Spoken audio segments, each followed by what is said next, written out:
3 SEO tips to make more money from your blog on today's episode.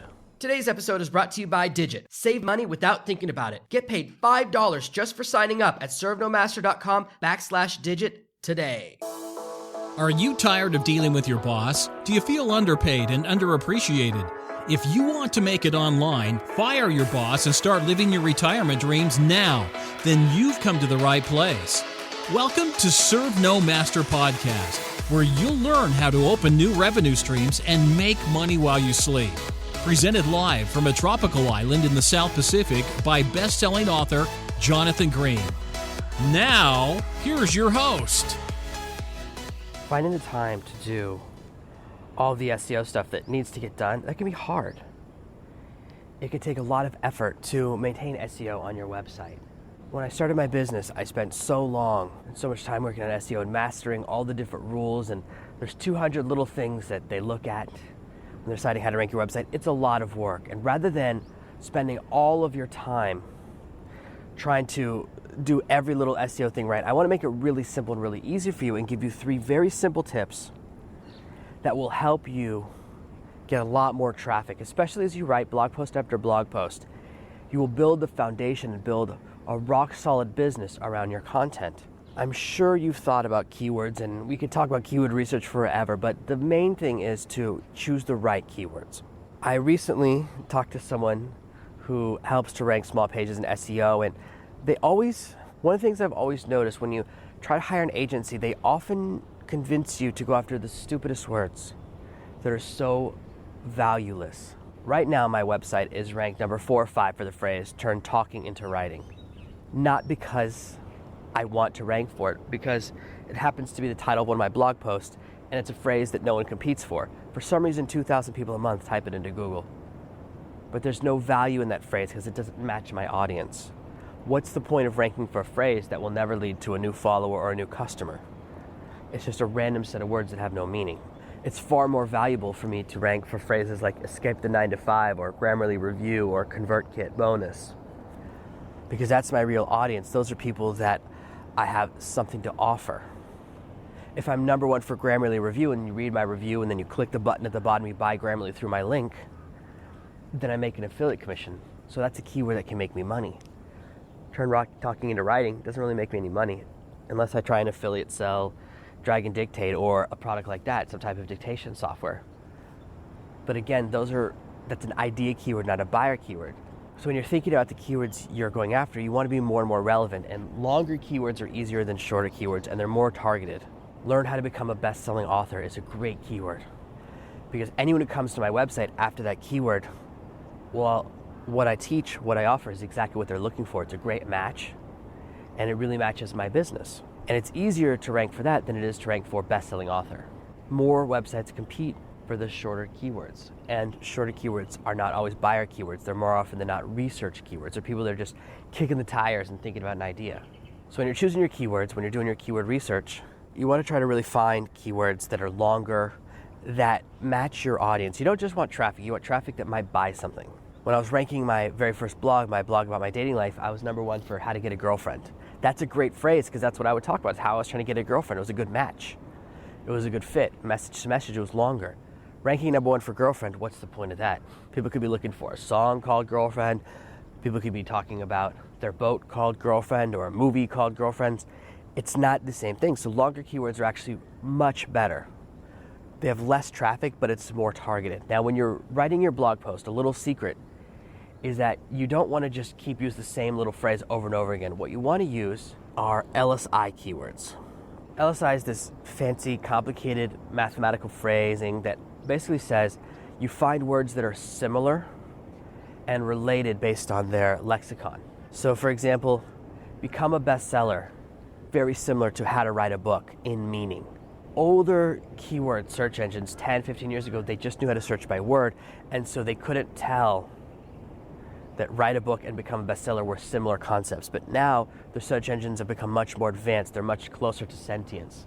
They're on their way to becoming Skynet. They're not there yet. So for now, we can take advantage of this current intelligence within the search engines to be very effective. So instead of writing the same unnatural phrase over and over again, Instead of having to say become a bestseller 6% of the time in your blog post or 3% of the time, what you want to do is add in LSI keywords, add in related keywords, related phrases that are a little bit different that have the same core or relevant meaning. And the way to find these, you don't have to do on your own, is to simply type in your phrase at lsigraph.com. And I'll post a link, as always, in the show notes below this episode. But what LSI Graph does, you type in your main keyword and it shows you a bunch of other keywords that are similar. And you could say, oh, I could put this into a sentence. That would make sense. This would be normal in a sentence there. Doing it that way is much, much, much easier and more natural, and your blog posts will look better than any of the other techniques out there. The last thing you want to do is decrease the quality of your blog post by constantly writing the same phrase. There are some SEO plugins that can help you with this as well, that help you find LSI keywords. I'm not a huge fan because all of the ones that I know about, they charge you, and I don't think it's worth paying for it when LSI Graph will do it for free and does better for free. Our second SEO tip is about the length of your posts.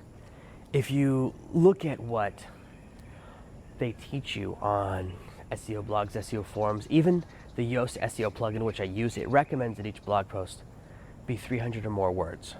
That's great 10 years ago. But a recent study of the top ranking blog posts for all the best keywords discovered that the average minimum length is 1,500 keywords. 1,500 words, not 1,500 keywords. If you have 1,500 words per blog post, you're far more likely to rank for those posts. My longer posts rank in the search engines. My Grammarly review, something around 13, 15, or 16, around there on Google rankings. It's on page 2, in the middle of page 2.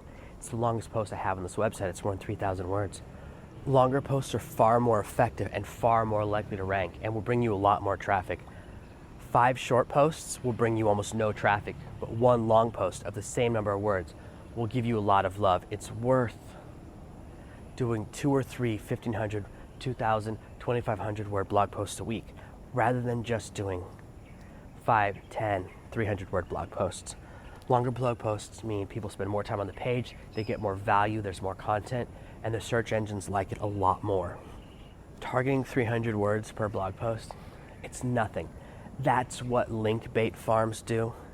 If you go and look at some of the newspaper websites that are really focused on page views, they provide really, really low quality content. I don't want to name any names, but there are websites you can go to, and if you notice that every blog post or every newspaper article, and I definitely did air quotes for the phrase article, is 300, 500 words or less, because they make money from their advertising. Advertising pays per view. So if you read a 1,500 word article that's on a single page, they make very little money. If they can get you to read 1,500 words over the course of 5 pages, they make 5 times more money. They get 5 times more chance to show you all the different banner ads. So their model, the new business model, is to show you as many page views as possible. This is why so often when you see a list and it says, 21 ways to do this, or the 21 best bicycles of 2016, it makes you click to the next page for each different number. Only reason they do that is to increase their page view count and to increase their revenue. It's not about the user experience at all. It's an inferior experience because it makes you spend longer going through slideshows and all this nonsense to see the answer. It's a way to inject as much advertising as possible into the page. And it's a way to kind of fudge their numbers. We don't want to be that. We don't want to have a reputation as a website that forces people to jump through hoops and go through garbage to see their blog posts. There are certain websites that when they notice I have an ad blocker will fight against me. And it's funny because when they were newspapers, they had all this respect, but as they become websites, their quality is diminished. And they fight and do everything they can to force you to watch really inferior ads. Create longer blog posts and you will get more traffic. People will spend more time reading them. The better your content is, the more the search engines will like you. Search engines are all about the user experience, and that's what our focus should be for now. Give your users a great experience and you'll get a lot more traffic. And our third and most important SEO tip is to optimize for mobile. A lot of websites still don't display right on mobile. I know a lot of people who 7, 8, 10 years ago spent a great deal of money on their website design. They hired a very good, very talented designer to make something beautiful using Flash, which was the popular language for websites. The problem with that type of design is that search engines can't read it. Instead of seeing the words on the page, all the search engines can see is a photograph. Flash takes text and turns it into an image. So it's uneditable, it's harder to search, and it means all those websites disappeared. They now no longer rank in the search engines. And the same things are happening as we move towards the future. Now you have to be mobile responsive. 60 or 70% of your traffic will be people visiting you via their mobile phone, their mobile device. Even with where I live, half of my work, half of my visits to websites, it's still mobile. I'm always near my computer or near other things, but sometimes I just want to chill out on the bed and look at stuff on the phone. Just last night, I was on my phone searching for a new mattress, and I bought a new mattress completely on the phone. I used the little app for the website I like. There's really only one delivery website. It's really the Amazon of my country.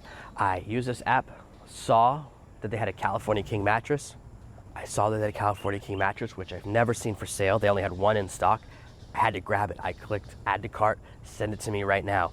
Don't make me wait, because in the 2 years that I've been searching for a fuller mattress, I haven't seen one. All I've ever seen is doubles and queen sizes.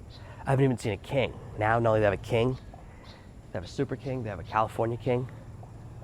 That's something I can sink my teeth into. I'm too long for my bed right now. I have to sleep diagonally. I'm not the tallest guy in the world. I'm only 5'9.5", but my feet hang over the end of my mattress and I hate it. And I made that purchase on mobile. I spend a lot of time, just like everyone else, looking at websites on mobile. So you want to be mobile responsive. Now, I'm a big Thrive Themes fan. I talk about Thrive Themes all the time. Great thing about Thrive Themes is that it's perfectly mobile responsive. Right out the box. No problem. But if you're using a free theme or one of the other themes out there, you might not be as mobile responsive as you think. Not every WordPress theme works right on mobile. And some will work perfectly on an iPhone and then look terrible on an iPad. They have a full-size mode and they have a phone-size mode, but they don't have the in-between. Now, there are so many devices that are all different sizes. What you need is something that's fully responsive, and that means it detects the width of the screen your user has and adapts. Thrive Themes makes it easy. There are also a couple of plugins that do the job as well. For a long time, I used one of these free plugins. If you're not fully mobile responsive, if you haven't tested your website on mobile, you need to. And below this episode, I'll post a couple of the links for how you can test to see if your website is fast enough on mobile, if it's mobile responsive. Google has a cool page view tester, a little tool they have where you can enter in your URL and it will tell you how it looks on desktop and how it looks on mobile. It'll test for the two different types of platforms and let you know if you have a big problem. A big red alert. Now, as a special bonus, I'm going to give you a number 4 tip or 4th tip that's going to become critical over the next 90 days. Google Chrome is about to start alerting people every time they visit a website that starts with HTTP. They made the announcement in August, and not everyone noticed. Unless you're a total SEO nerd, you probably didn't notice. But they decided that websites that aren't secure enough, people need to be warned. When I saw that, I had to change my website. My website used to be http servermaster.com. But now if you look, it's HTTPS, which means it's secured. It has a level of encryption. For a long time, the S certification was very expensive. You had to buy a special certificate from a different website, and they charge anywhere from $100 to $1,000 for one of those. But now, because Google's putting this thing out, they create free certificates. It's a little bit technical to set up depending upon who your host is. Now, I use WPX hosting, Traffic Planet hosting. If you go to servermaster.com/Traffic Planet, you can see who I host with, and they have a very simple 5-minute setup. It took me 30 seconds to install this little plugin, use really simple SSL, and convert my website to HTTPS to future-proof it, so that when these alerts start going out and all the websites that are pure HTTP and haven't switched, they're going to get shoved down the rankings, because everyone who visits is going to get a red alert warning, this website is not secured. You don't want a warning to appear when someone visits your website. That's the worst thing that can happen, because they will leave. This is a great opportunity to push yourself up the rankings. Now, if you're on a different host, and there are plenty of other hosts out there, that's fine. They all have different ways of setting up your HTTPS, but you need to do it now rather than later, and you no longer have to pay for it. They'll still try and trick you into paying for the S encryption certificate, but now Google and a bunch of other companies have gotten together and they've created a free version of it that's perfect. Why not use the Google one, since Google's who I don't want saying that my website's not secure? So don't fall into the trick of paying for it. It's not something you need to pay for. This is simply something that's a little bit technical, and it depends on your host. Some hosts make it easy and some hosts make it a little bit harder, but having that S will increase your traffic your respect, and your authority, all of your SEO elements over the course of the next year. There are a lot of people that will be very slow with this adoption.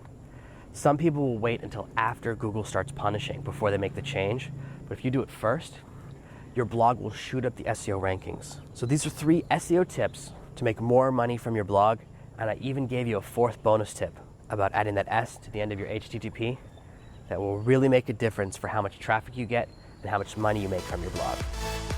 Thank you for listening to this week's episode of Serve No Master. Make sure you subscribe so you never miss another episode. We'll be back tomorrow with more tips and tactics on how to escape that rat race. Head over to servenomaster.com/podcasts now for your chance to win a free copy of Jonathan's bestseller, Serve No Master. All you have to do is leave a 5-star review of this podcast. See you tomorrow. Thank you for listening to this episode of the Serve No Master podcast. Join me on my Facebook page at facebook.com/Serve No Master.